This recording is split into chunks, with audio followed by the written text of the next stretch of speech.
Freakonomics Radio is sponsored by Hotels.com. Hotels.com gives you access to hundreds of thousands of hotels worldwide. And when you join for free, you can save up to 20% instantly with member prices. Plus, every stay earns rewards. So when you book one trip, you're already lowering the cost of the next one. Hotels.com is simple, rewarding, and designed to help you get more out of every stay. Sign up for free and book today. Hotels.com.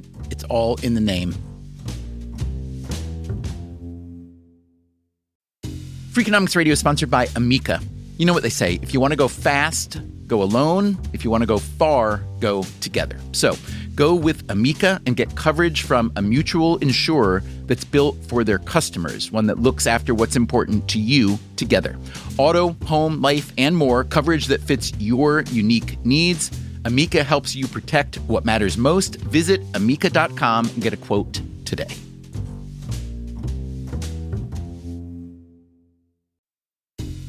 Freakonomics Radio is sponsored by TalkAboutPD.com. Let's talk about Peyronie's disease, or PD. It's not widely talked about, and some men may feel reluctant to bring it up, but it's more common than you would think. PD can happen when scar tissue builds up under the skin of the penis, causing a curve with a bump during an erection that for some men may lead to pain during intimacy and impact mental health. A trusted urology specialist can help diagnose PD and walk you through your options, including non-surgical treatment. Visit talkaboutpd.com.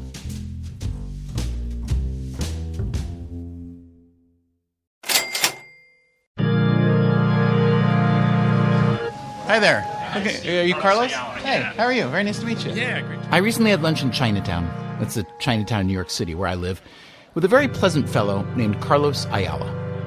We met up at a place called the Golden Unicorn to eat something I'd never had before. Chicken feet, also known as chicken paws.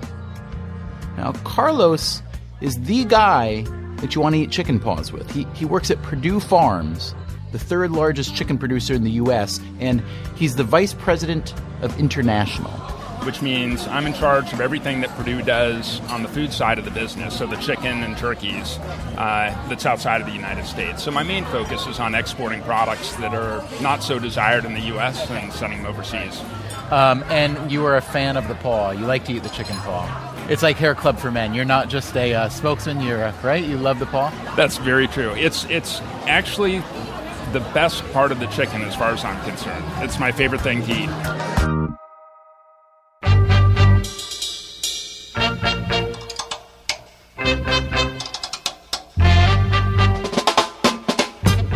From WNYC and APM American Public Media, this is Freakonomics Radio. Today, weird recycling, clever ways to not waste our waste. Here's your host, Stephen Dubner. I'm going to go out on a limb here and say that most Americans would vigorously not agree with Carlos Ayala that chicken paws are the best part of the bird. Now, we haven't seen them yet. We will soon. Just describe what they're going to look like. Because when I use Mr. Google to help me out and I say chicken feet or chicken paws, it looks to me like a kind of sweaty human hand missing a finger. Yeah, they're kind of brown and wrinkly, and that's actually one of the reasons I prefer the black bean sauce paws, because they look less like a human hand. We ordered some dumplings, a noodle dish, some Chinese broccoli, and a basket of chicken feet for everyone at our table. And then we tucked into those little suckers. They were about the size of my kids' hands. My kids are 9 and 11. The paws were fleshy and bony at the same time. And then you have to spit out. Yes, you do. Spit out the little bones. I discovered that. Yep. So what do you think so far? So here's what I think. I think it's perfectly fine. It doesn't, disgust me or repel me in the least. Mm-hmm. I can't say it's the best thing I've eaten in the last even 5 or 6 hours or 5 years, but I love that you love them. So I'm just gonna be with the paw for a little while. Okay.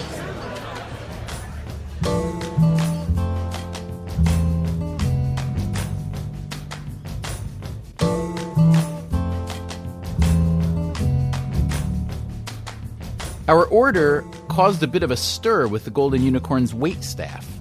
Here's Beret Lamb, who works on Freakonomics and came with us to lunch. So they just asked me in Cantonese where Carlos is from because they said that Westerners never ever order chicken paws, and we have about 5 baskets on the table right now. So all the waitresses have just come and accosted me and asked me who he is, what he does, and where he's from.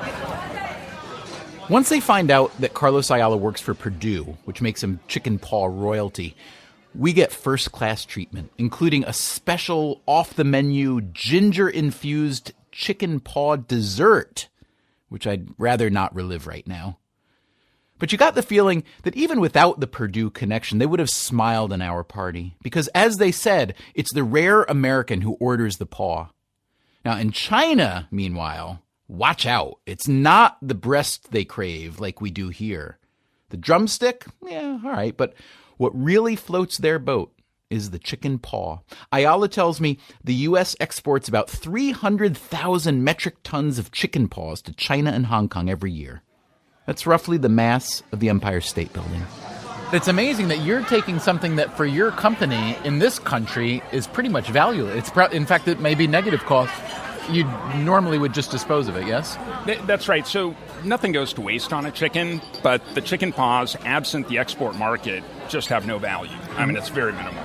Where did all those hundreds of thousands, millions of chicken paw, right? You produce about 12 million chickens per week. So that's more than 500 million chickens per year that just Perdue is producing, okay? That's right. And they each have 2 feet, so over a billion. So over a billion paws. Paws. Okay, so take me back a little bit, however many years we need to go back to the time before there was a robust export market. Where would those billion plus, if there were that many then, feet be going? So they'd go to rendering, and it might end up in dog food or something like that, but certainly not for human food. Okay. And then in 1991, we started harvesting paws in our first plant, and it's actually a huge upgrade. So using opportunity costing, and the alternative is almost zero, so the upgrade's tremendous. In fact, it's one of the more profitable items for a chicken company right now are the paws. And what was the general feeling within Perdue about this idea of creating an export market for, I can tell by the look on your face that it wasn't greeted with open paws, yeah. Yeah, the idea that we're going to spend a lot of money in infrastructure for the feet. I mean, what are you thinking? But it's turned out to be one of the most profitable items that we have. In fact, there's a lot of chicken companies that would be out of business if it wasn't for the chicken paws. Is that right? Yeah. Perdue included? It would be very difficult for us to survive without chicken paws. No kidding. Yeah, it's a critical part of the business. Demand in China is bottomless for chicken paws. If we produced twice as many paws, they'd be sold by 9 a.m. tomorrow. And why don't you? Enormous. Because you don't have enough demand for the rest of the chickens? That's exactly right, yeah. So you just need to learn to grow chickens with 4 feet? I've asked our geneticist about it, but no luck yet. The idea of a 4-footed chicken aside, and assuming you have no problem with people eating chicken in the first place, don't you love this idea? I mean, what's not to love? One man's trash is another man's dinner. I am very attracted to this kind of thing. I grew up on a little farm in a big family without a lot of resources. Anything that could be reused or repurposed was. Big glass mayonnaise jars got turned into milk jugs for a cow. Junk mail became scratch paper. You know, the cardboard tube from wire coat hangers? We used them to make fire starters. Recycling wasn't a political thing, it was a way of life. So I'm always on the lookout for recycling stories. The weirder, the better. Which brings us now to Cleveland, Ohio. And we've got a little bit of radio that we might want to turn off over here that a lot of our volunteers listen to. But that's Tish Dalby. She's the executive director of a nonprofit called MedWish International. MedWish repurposes medical waste and sends it to poor countries. Now, if you're like me, you hear the words medical waste and you picture used syringes and bloody gauze, but that's not what we're talking about here. Of the more than 2 million tons of medical waste generated each year by U.S. hospitals, a lot of it is perfectly good, even unused equipment and supplies. Radio producer Dan Bobkoff walked through the MedWish warehouse with Tish Dalby. And over here, as you can see, it looks a little bit different in terms of, in the front we have a lot of box supplies, but as we work our way back, we'll see more exam tables, even baby cribs and equipment that will be going overseas. What is this over here? This is an ultrasound machine, and this is going to Mongolia. We have a shipment that will be going to Mongolia later this year. I see surgical masks. What else do we have here? Collections for sharps. Yeah. Blood collection set. Syringes. Basically a lot of items that you're going to need for diagnostic and lab work. Now, there are plenty of underfunded hospitals and clinics in the U.S., but MedWish can't send stuff to them because of liability issues and regulations on disposing medical waste, even unused medical supplies. So they ship it off to more than 90 countries around the world. Africa is a common destination. When I went to Nigeria and I saw what having nothing really meant, it blew me away. That's Lee Ponsky. He's a urologic oncologist at Case Western Medical Center in Cleveland. He started MedWish during college after he volunteered as a surgical assistant in Nigeria in 1991. We started our day literally sewing up rubber gloves from the day before. So we had a little lady sat in the corner, filled them with water, the surgical gloves, and if there was water dripping from one of the fingers, there was a hole, she would take a needle and thread and sew it up until there was no water dripping. We would make our own saline water and add salt and sterilize it. We could buy very inexpensive fishing line, nylon fishing line to use, and we would cut it up and we would use it into suture to sew people up for the day's surgery. We made our own gauze, and you know what? At the end of the day, it worked. But it was amazing to me that there were sometimes surgeries we couldn't do because we just didn't have the instruments or the tools to simple stuff. Often, the doctors there had the training and they had the capability, but we just didn't have the instruments and the tools to do certain things that we need to do. And we literally see people die.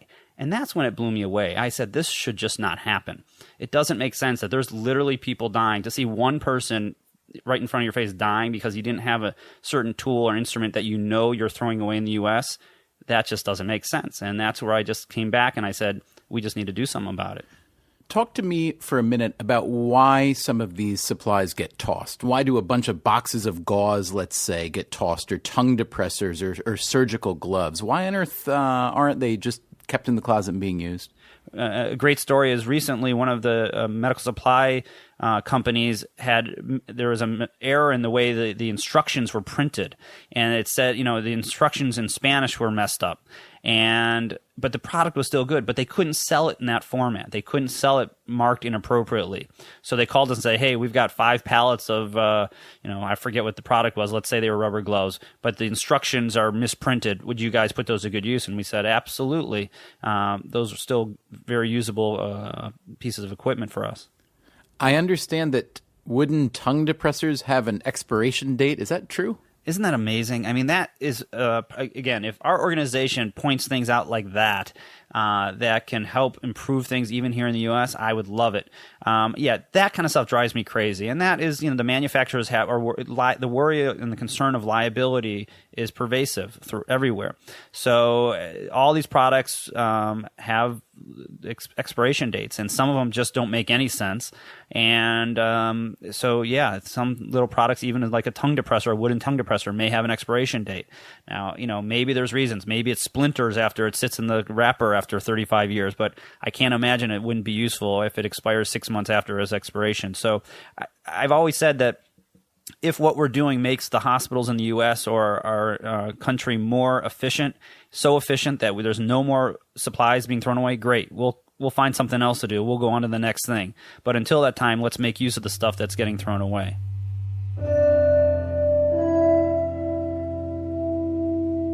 In 2011, MedWish kept nearly 200 tons of so-called medical waste out of landfills.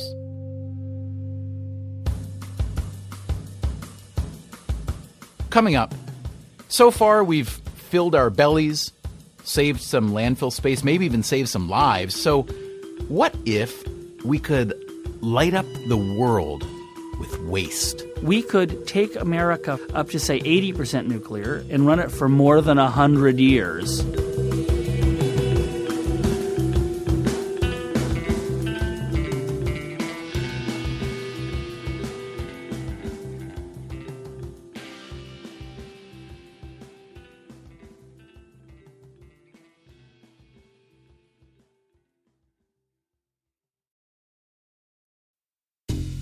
Freakonomics Radio is sponsored by Cash App.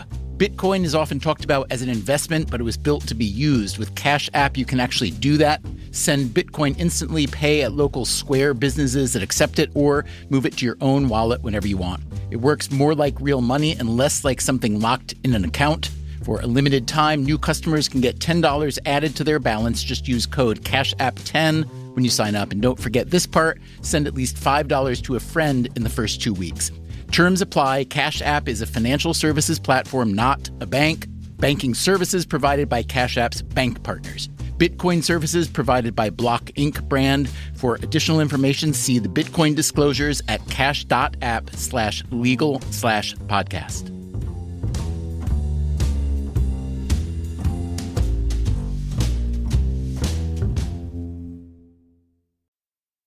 Freakonomics Radio is sponsored by Figure. Did you know that 40% of homeowners own their home outright?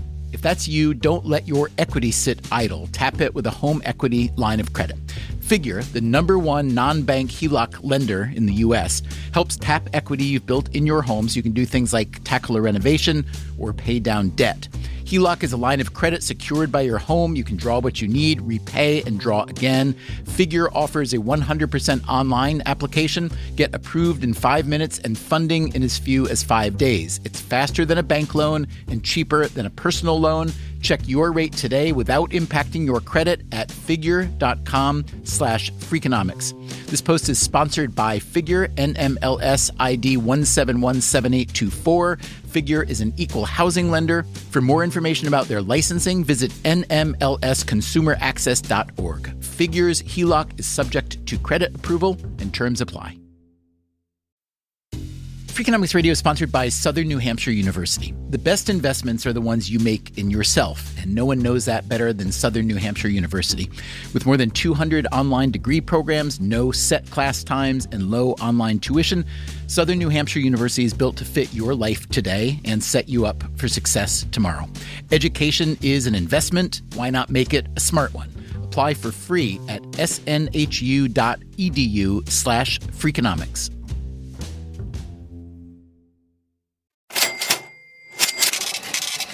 From WNYC and APM American Public Media, this is Freakonomics Radio. Here's your host, Stephen Dubner. So first, say who you are and what you do. The what you do might take 3 hours, but go ahead. Okay, I'm Nathan Myhrvold. I'm CEO of Intellectual Ventures, a company that invents new technology, and I'm also a cookbook author. All right, there you go. So so this episode is about weird recycling, people who are reusing, recycling, repurposing something that is thought to have little or no value or even negative value maybe and turning it into a big positive. And we're talking chicken paws, we're talking medical supplies, but I understand that you have your own entry into the weird recycling sweepstakes, perhaps the weirdest entry in the weird recycling sweepstakes. Nuclear waste. We love it. Nathan Myhrvold is a physicist by training. He's also the former chief technology officer at Microsoft. Now, he and Bill Gates and a few others have formed a company called TerraPower, which hopes to generate electricity, lots and lots of electricity, via nuclear power. And how much money have you raised so far for TerraPower? I'm not sure we even say, but You can tell me. Yeah, just here in this isolated soundstage, no one will hear. That's not a microphone. That's an amaryllis plant. Tens of millions, tending towards ultimately hundreds of millions and billions. TerraPower would create energy using new technologies, a new type of reactor called a traveling wave reactor, and old fuel. Old as in used by traditional nuclear power plants, meaning nuclear waste, what's known as depleted uranium. You know, the stuff nobody wants in their backyard. When you concentrate the U-235, you're left with a mountain of U-238. It's called depleted uranium. It's slightly radioactive. It's classified as nuclear waste. It's not as radioactive as the spent fuel rods, but there's a lot more of it. Huge amounts of it. And what's done with that typically? It's sent to Paducah, Kentucky. And why Paducah? Not just Paducah, but Paducah it's one of the three places. Is Paducah? One of the primary places where there is a government-run storage facility where armed guards patrol this vast thing. We have these great aerial photos of it that show these thousands and thousands of canisters of U-238 that's sitting there.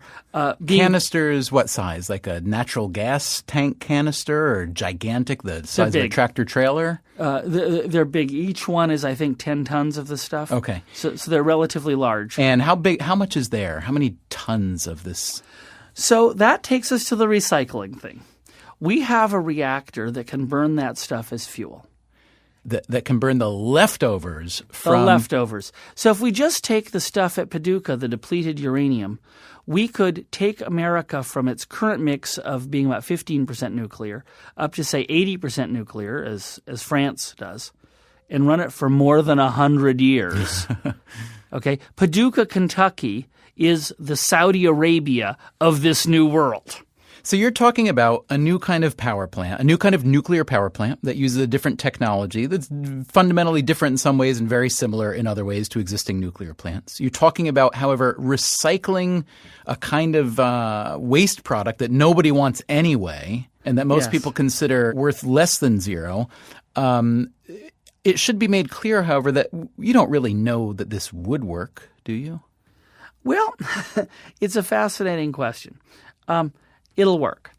Now, I can tell you with complete confidence it will work. Now, if you ask me to prove that, I would then take you to a set of theoretical calculations. Then I would take you to a set of computer simulations. Fukushima was designed in the slide rule era.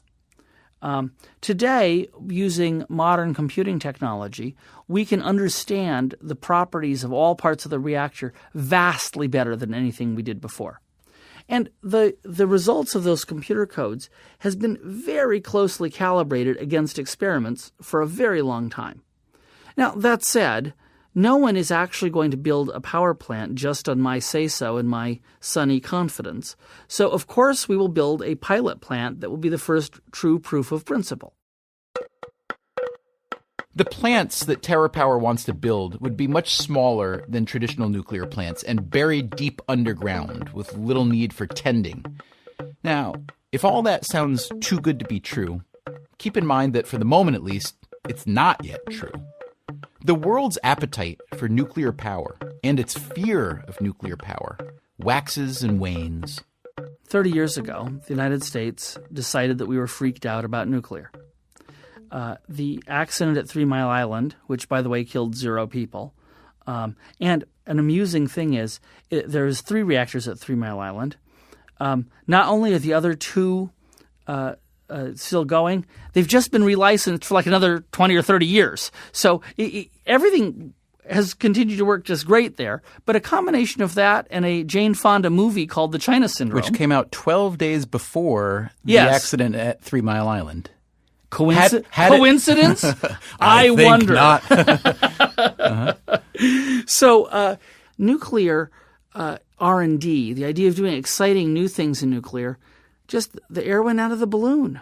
There was no energy around it. But the thing that I wonder, Nathan, is that so you've had this new plan for a new type of nuclear plant on the board for several years, right? You've been working on this, right? Yes. So you've got all this momentum. You've got worldwide electricity demand rising. And then last year, when the tsunami happened in Japan and this nuclear power plant started to fall apart, what are you thinking? I mean, we've got this wonderful nuclear power project here, but is this another 3 Mile Island and Chernobyl and Jane Fonda rolled into one? Is that what you're thinking? Yes, that's what we were worried about. And so there was a period of time when I was getting commentary every hour, and my BlackBerry was going off with a zillion different messages, and we had people in Japan, and we had all these tremendous amount of focus trying to understand what the hell's going on. And it was not the easiest few weeks to be out there promoting a new nuclear project. So talk about what happened, talk about how bad it was, and talk about what it means for nuclear power. Well, it turns out that in the stretch of coast where they built the Fukushima Daiichi plant, in the last 100 years, there's been a couple of 20-meter high tsunamis. So you build a nuclear plant on that same coast that can only survive maybe a 3.5-meter tsunami. This was not a good decision.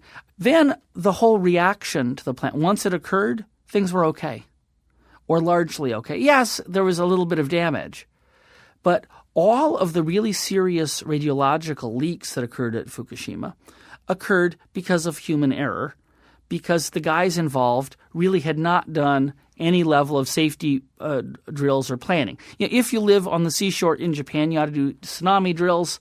They really didn't seem to have done that.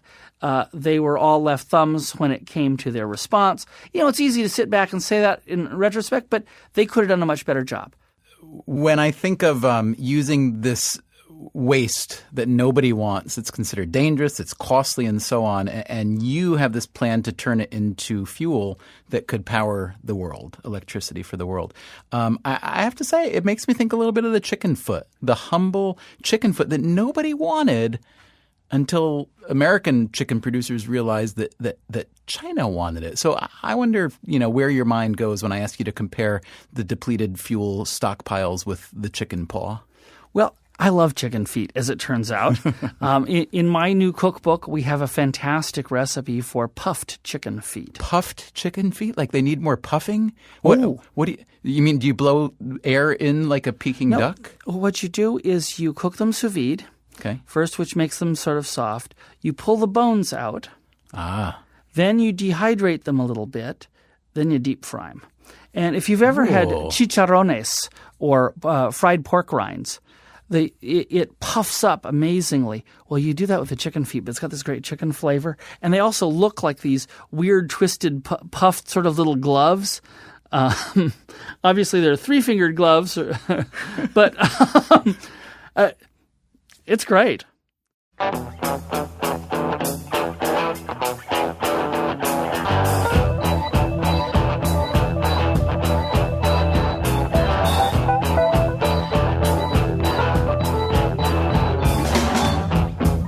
Freakonomics Radio is produced by WNYC, APM, American Public Media, and Dubner Productions. This episode was produced by Susie Lechtenberg. Our staff includes Diana Wynn, Catherine Wells, Bray Lamb, Colin Campbell, and Chris Bannon.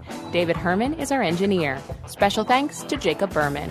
If you want more Freakonomics Radio, subscribe to our podcast on iTunes and go to Freakonomics.com, where you'll find lots of radio, a blog, the books, and more.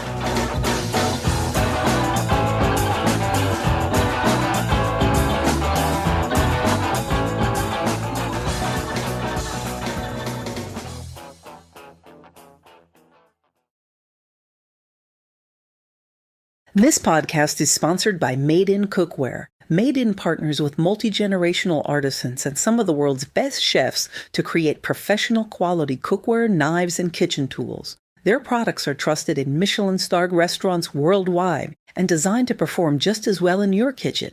From 5-ply stainless clad to carbon steel, every piece is built to last and made to actually make you a better cook. Discover award-winning cookware at madeincookware.com.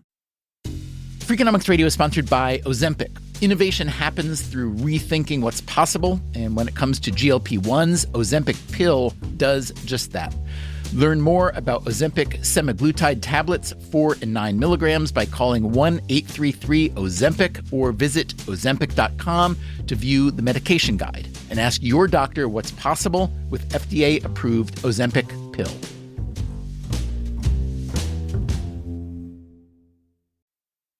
Freakonomics Radio is sponsored by Vitamix. According to the LA Times, the average American home contains 300,000 items, including a staggering number of appliances. All those gadgets, just clutter. But there's one tool that delivers what a dozen others only promise. From pureeing to chopping, Vitamix blenders bring the power of an entire kitchen to your countertop, offering enduring performance and precision you can count on. In a world full of clutter, do more with less. Visit Vitamix.com and shop now.